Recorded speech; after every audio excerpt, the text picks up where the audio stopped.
This is the RevOps Hero Podcast, where we talk to real-life revenue operations leaders to learn what it takes to turn you into a RevOps hero at your company.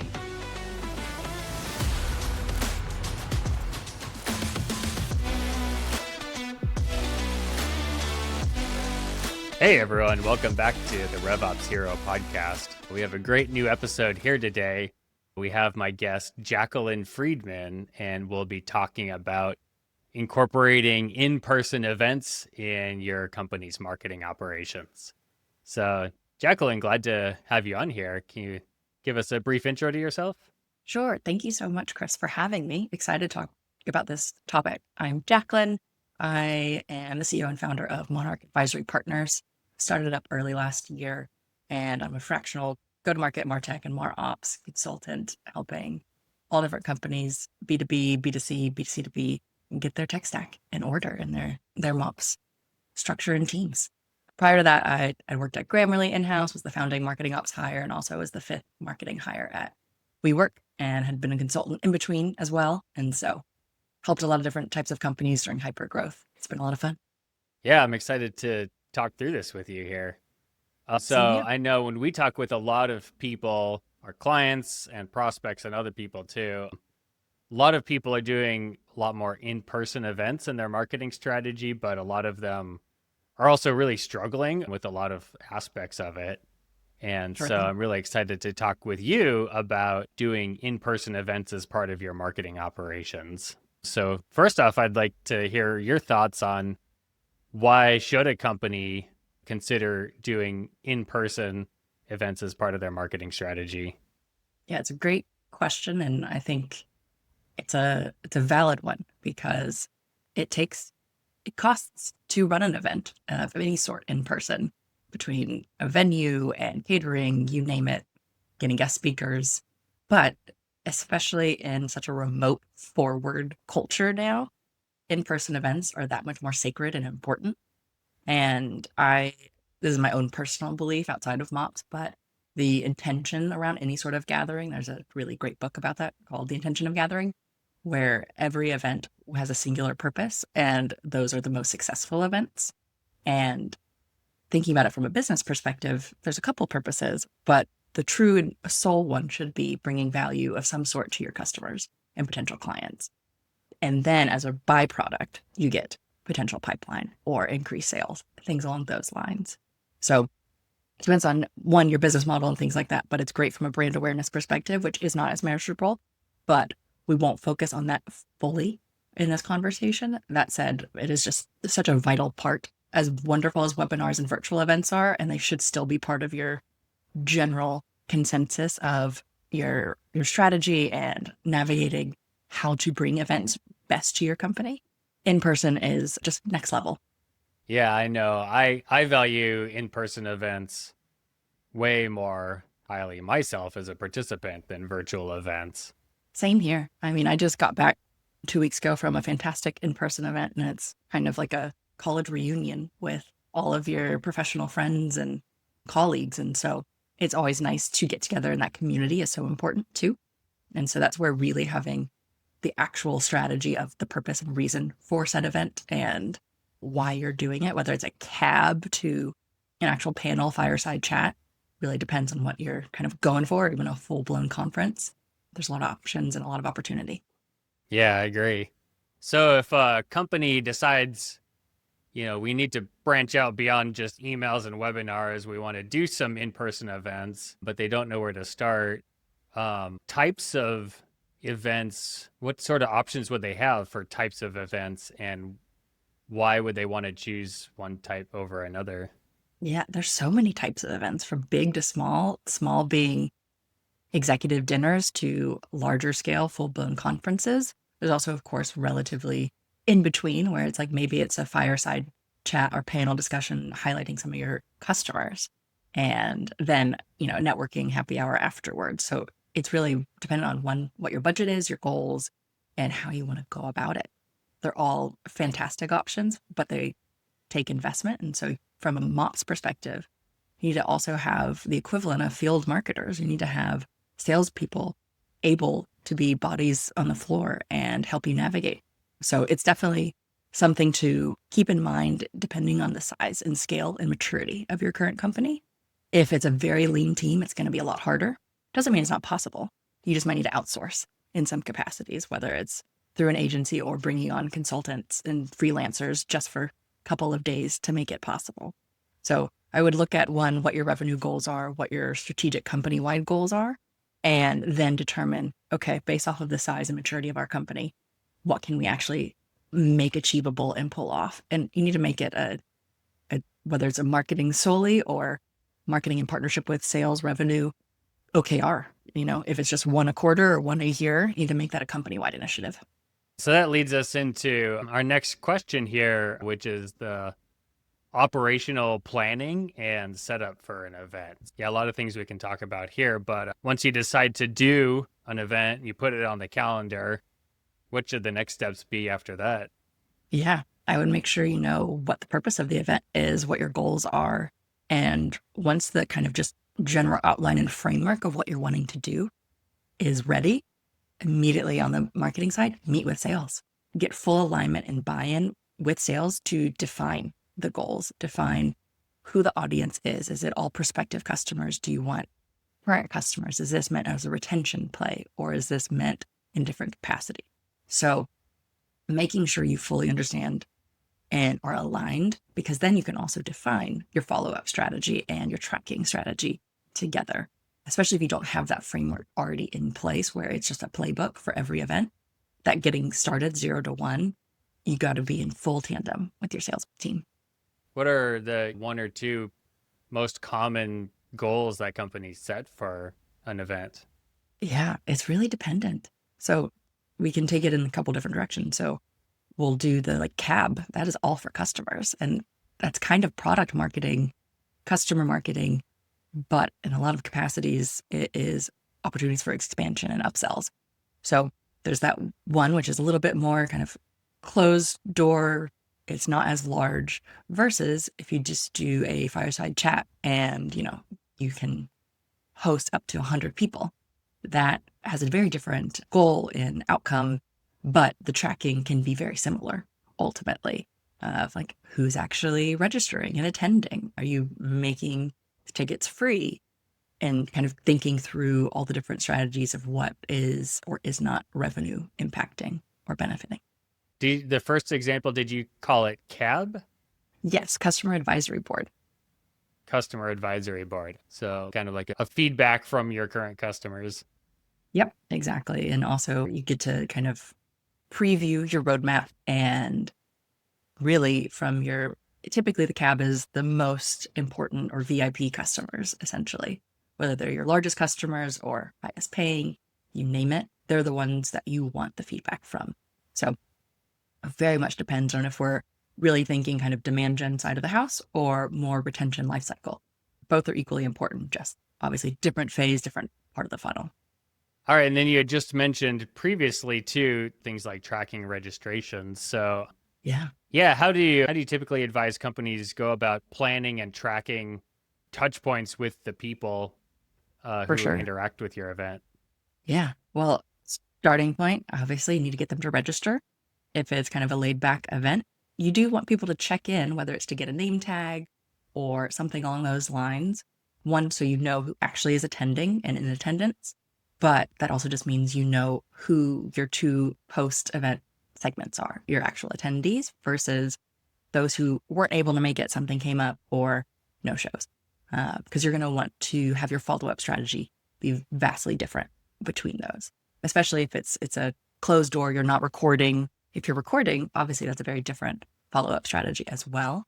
But same goes if you are thinking the difference between a self-hosted event or a trade show conference. Typically at a conference, whether it's yours or someone else's that you're an exhibitor at with a booth, you have the QR codes. You usually have certain sponsorship or kind of contractual agreements with the trade show conference itself to get access to the QR code tagging and registration. But also, often days now, you're going to see folks hey, let me scan your QR code, and it's gamified.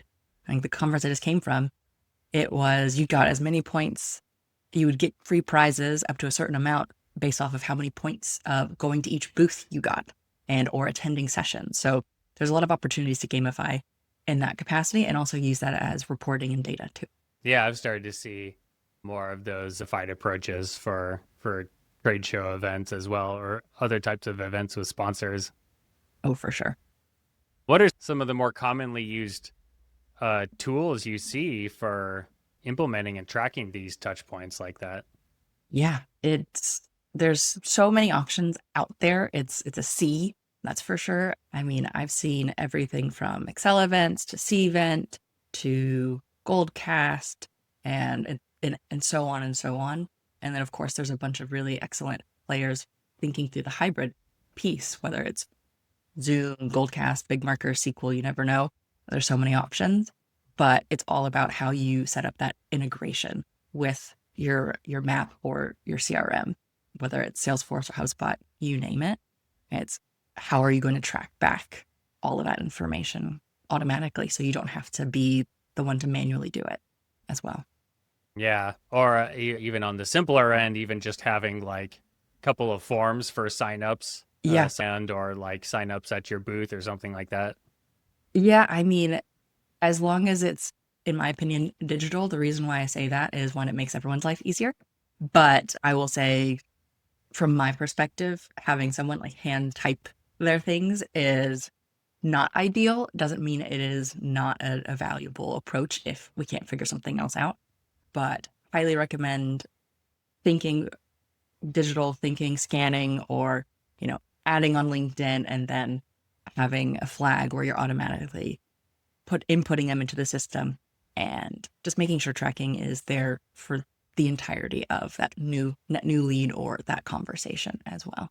And is that for just being able to get more structured data, or just to make it easier for the attendees themselves, or both? Ideal state, everything is easy for the attendee, but long term, the preference is for segmentation, that is for data purposes and also information, whether you're customer success or sales or the marketer, to know how to communicate and speak to said customer as well. So that's some of the things you want to think about for the planning and the setup of it. And that leads into the next thing we wanted to talk about with events, which was measurement and reporting on the event big afterwards. Topic.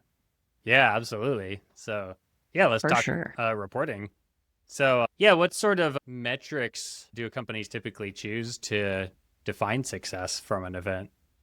For sure. I mean, the two most typical ones are how many opportunities were actually created and pipeline generated.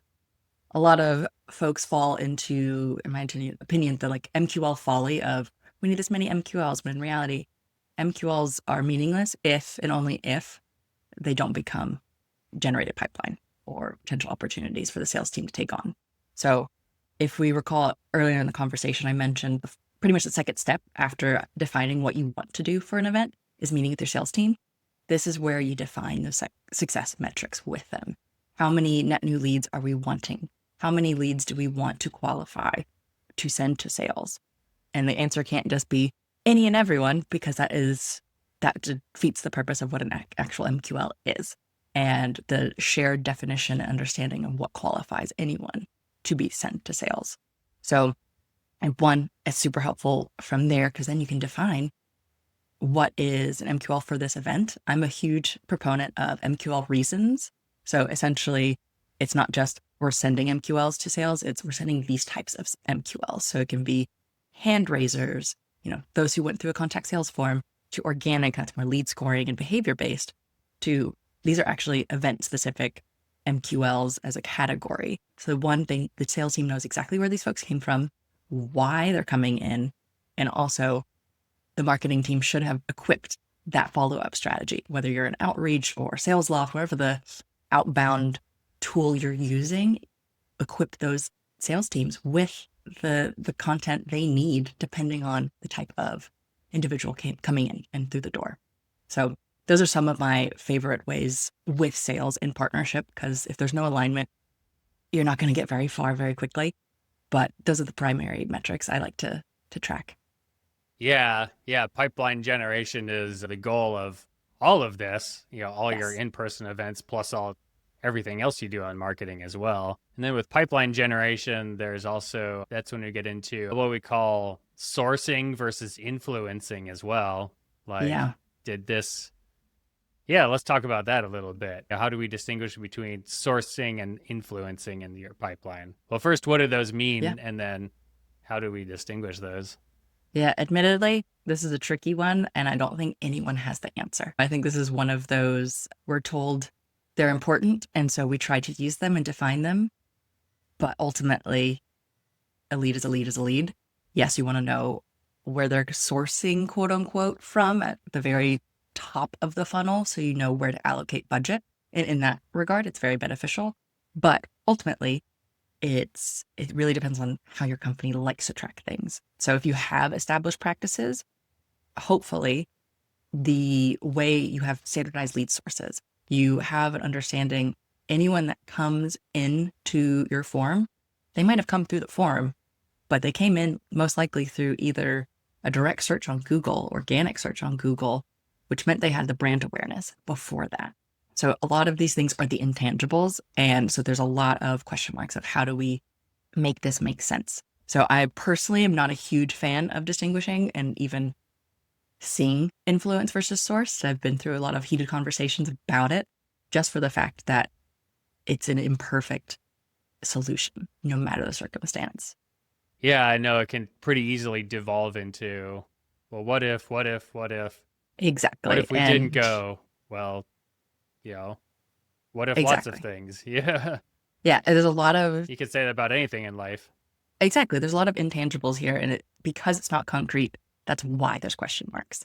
And so I have a feeling we're going to start talking about attribution, and I'll be the first person to say there is no attribution model that actually works. They're all helpful, but there is no clear-cut solution. The only real option is incremental.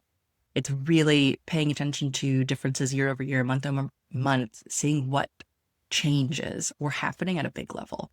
That said, it is helpful to see last touch. And whether you're in Salesforce or in HubSpot, like even touch, data-driven, like first, last, all those are very beneficial, but they're not the full picture because you're not actually tracking everything. You can't track everything, no matter if cookies are here or not, or you've got the perfect UTMs.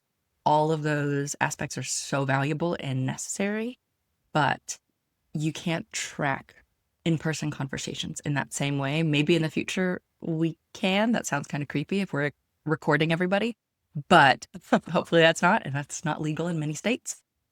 But to that end, the best thing here is just consistency and campaign over campaign analytics and having just the main dashboards and reports that are not only repeatable, but are showing events over time or changes over time to really identify like, did we have a spike on this day in terms of our, MQL to SAL rate or ratio, and continued on through. And you always have to look, depending on your sales cycle, 30 to up to a year, depending on how long it is, see what the cohorted changes have impacted, positive or negative.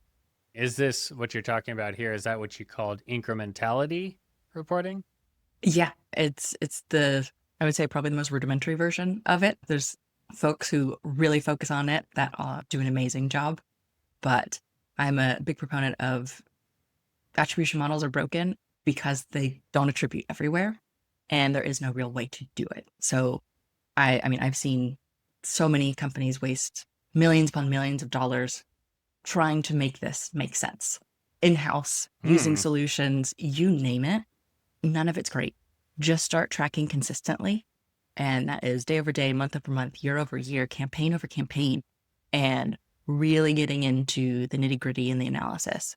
I think so many folks get lost in the sauce of our attribution model is perfect. We want to do this. And really it's just what is driving impact. And let's just see campaign by campaign what is doing that.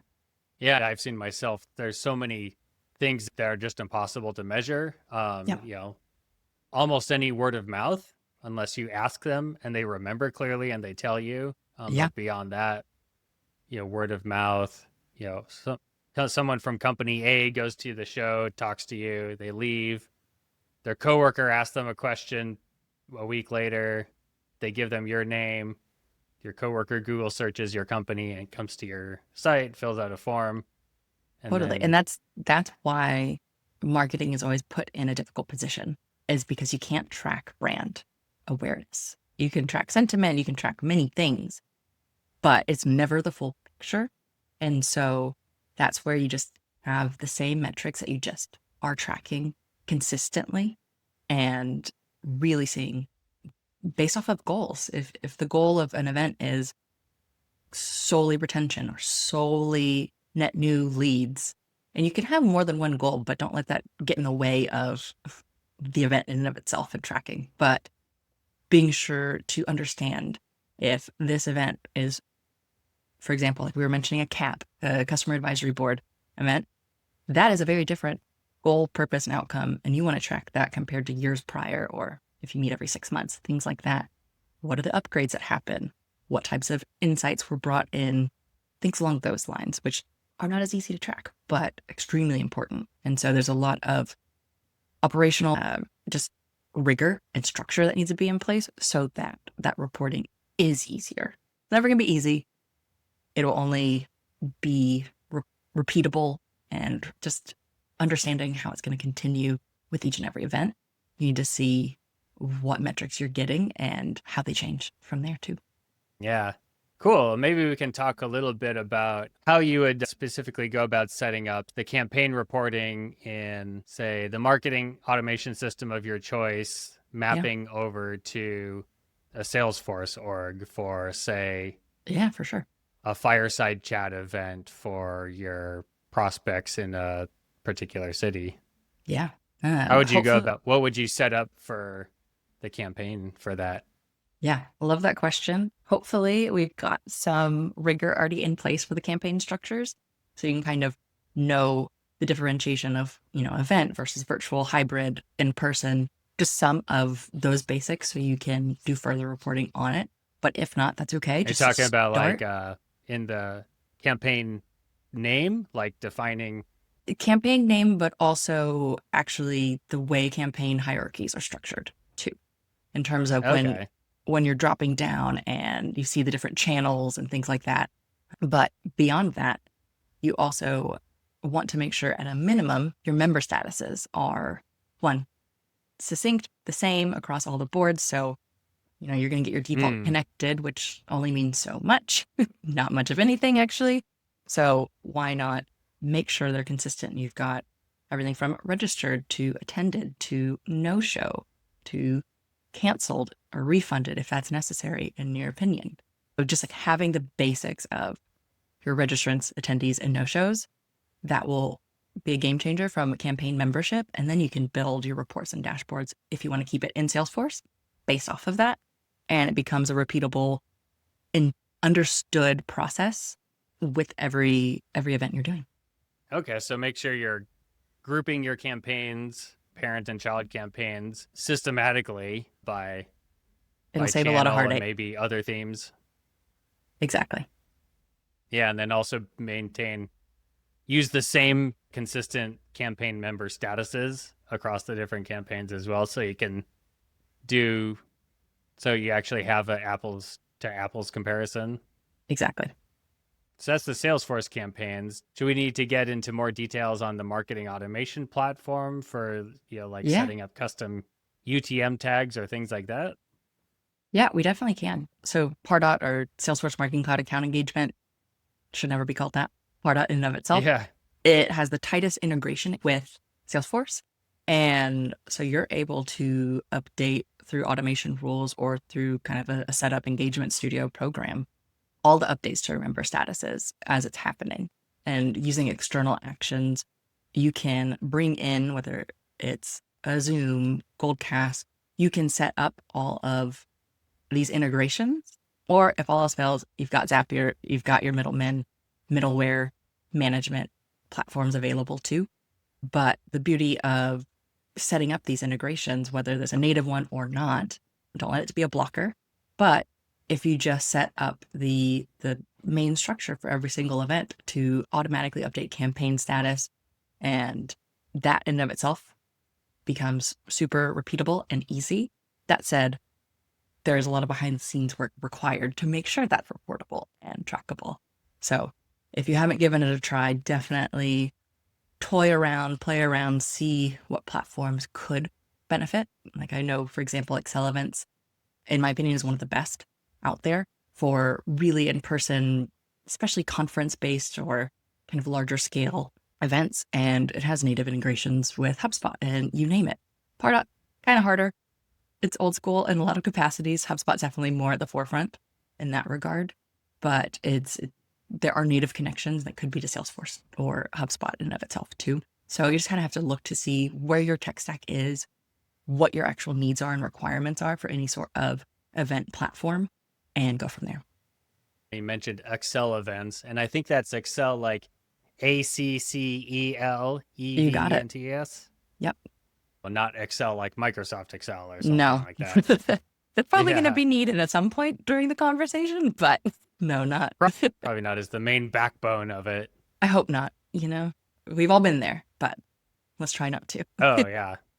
And then, so that's how you typically go about planning out the campaign reporting structure and the nomenclature and all of that. And so you set that all up, you host the event, and then that comes to the last part, which is what do you do after the event? Yeah, great question.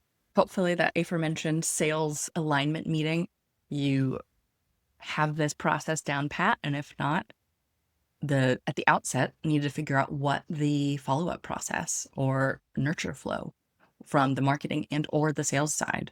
So for example, those who didn't show up, would you like to send them highlights of what transpired or certain kind of quotes or information versus do you want to recap it for those who did attend? Everyone has kind of a different perspective. At minimum, please share recaps of some sort, even if folks can't attend. But outside of that, is there additional content you want to share, whether it was recorded or not? Do you want to share that information? And then, especially if there were any potential leads that were identified as interested to speak to sales or interested in learning more, you let the sales team take that on with the nurture series that you created just for them in Outreach, Sales Loft, you name it. So there's a lot of prep and planning, and obviously slightly different content based off of every event, but it is repeatable and highly recommend you get all the things in place in advance. Otherwise, you're going to be scrambling at the last minute, and after an event, everyone is exhausted. That's not the best use of everyone's time after the fact. Instead, execute the plan that you already had in place and be prepared. Yeah. I know you had mentioned previously some of the common campaign member statuses you use for segmenting the different types of people involved in the events. Would you be able to give us an example of a common type of follow-up for people in each of those member statuses? Sure. I'm going to have to think about that. Oh, yeah. So you'd mentioned like registered but not attended. Maybe you send them a recap. But then registered and attended, would it be appropriate to assign them as, prospects for the salespeople to just do a prospecting follow-up? Yeah, I love that question. I'm going to say absolutely not. No one who's not qualified to go to sales should go to sales. Folks did not attend your event to talk to a salesperson unless they explicitly not only gave consent, but asked, I do want to speak to someone on your sales team. I want to learn more about X features and receive a demo. And that's where you have to either your sales team needs to update things accordingly, or you need to find out in the moment of like, hey, I realize X company, someone asked a really important question about the features when we're at the end of the fireside chat. Maybe they're a perfect qualified individual to go to sales. And so that's where really understanding what that goal and your audience is, it's so important. Otherwise, it's a broken process. And in my opinion, absolute worst thing you could do is just automatically have every attendee or no-show receive a sales email. That is not what they signed up for. And if anything, you're better off just not having an event if that's the immediate follow-up. And so that sales marketing alignment meeting is where you set the ground rules and also guardrails of who speaks to whom in what segment by what category. That said, Of course, if there's active sales cycle deals happening and a rep was there and their potential customer was there, that's not saying don't have that sales rep reach out and be like, hey, it was so great to see you. I'm glad, blah, blah, blah, blah, blah. Do you have any questions or want to get on a call? That's very different. And so that's where you start getting into, I don't want to call them micro segments because they're not, but it is the subsegments within. It's the folks who are currently in, the SQO. You're dealing with an opportunity with them, or they're a win back churned customer, you name it. There are different approaches for each. And so one, you got to be prepared for all of those things, but it's also not hard. Once you get the original kind of playbook out, then it's just tweaking. And of course, experimenting from there too, and seeing what language and what content works best for said audience.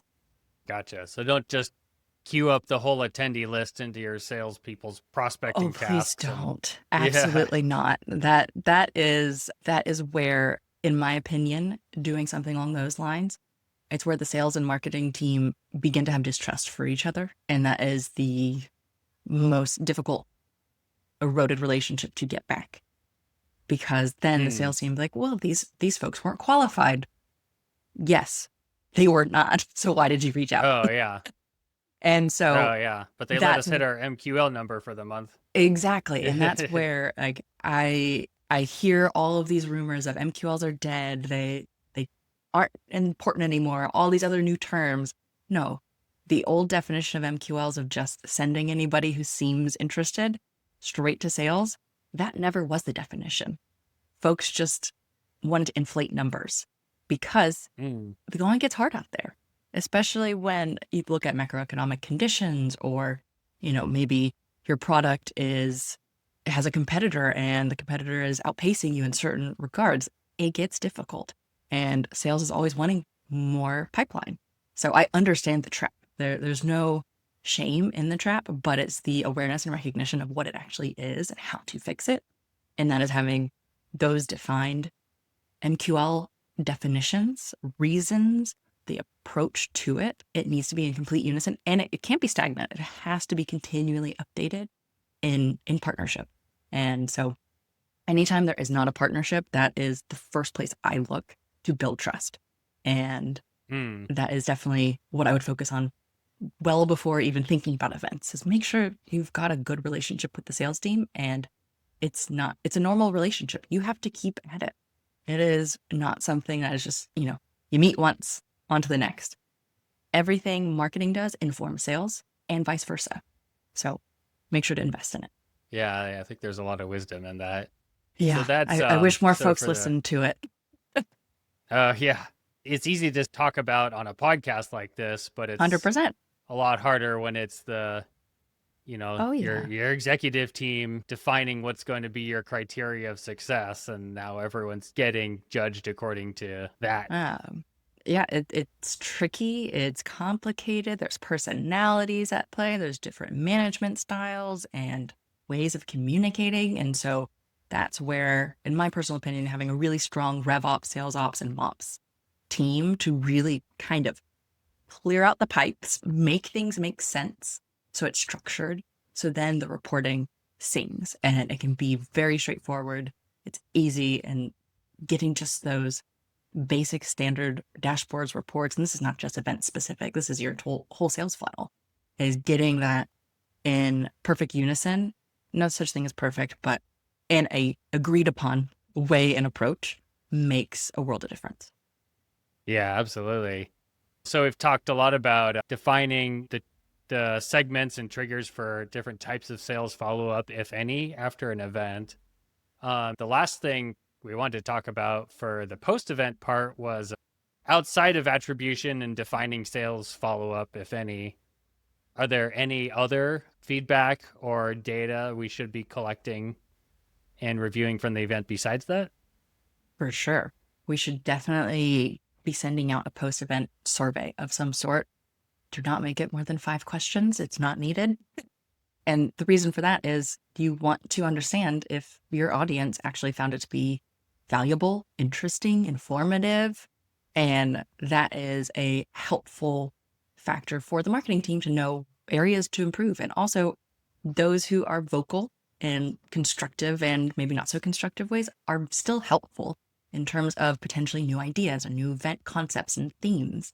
So it's a treasure trove of knowledge you can leverage. And that's where that post-nurture series is so important. Obviously, maybe no shows, don't send them that because that doesn't quite make sense. But really understanding what was and wasn't working for the customers who were there, it's super valuable for short and long-term understanding. Get that qualitative feedback on the content itself and exactly how much it connected with how much they got out of it, how much value they got. You've got it. Yeah, that makes total sense. Cool. Any final things you would like to touch on here on events before we wrap up this episode here? Sure thing. I just want to emphasize MQLs aren't broken. Your sales process and conversations with sales can be. So the marketing team needs to really work to translate and vice versa, work with that RevOps, Sales Ops team to unify and make things make sense. Because otherwise you're speaking different languages. Because marketers aren't speaking in pipeline in the same capacity as sales. That's their day in, day out. Marketing is thinking about a multitude of other ways in order to generate that pipeline. So make sure you're translating and speaking the same language. And that's where having that alignment and understanding to make sure there aren't broken processes is the most important. And so that's the one takeaway. Befriend your sales team, become champions of them and vice versa, because sales cannot do marketing, sales cannot do their job without marketing, whether they realize it or not. And marketing can't do its best job if the sales team is not set up for success as well. So everyone's success is how you will achieve goals and make everyone happy, both your customers, but also the greater company and progressing forward as well. I think that's a great place to wrap up this episode here. So so. Thanks, Jacqueline, so much for taking the time to join me on this and record this together. I think this will be really valuable for the people who listen to it. Agreed. Events are so important. And especially now as we're all oftentimes working from home, want community, it's the way of doing it, and tracking it is how you determine whether it's something to continue doing. And so highly recommend folks invest in it, but also know where the limitations are too. And it's extremely beneficial. So host events. It's great. All right. Sounds good. Yeah. Thanks again, Jacqueline. Thank you so much for having me. Really appreciate it. You've been listening to the RevOps Hero Podcast from ClearPivot. To learn more about how our team of revenue operations and HubSpot experts can help you become a RevOps hero at your company, visit our website at www.clearpivot.com.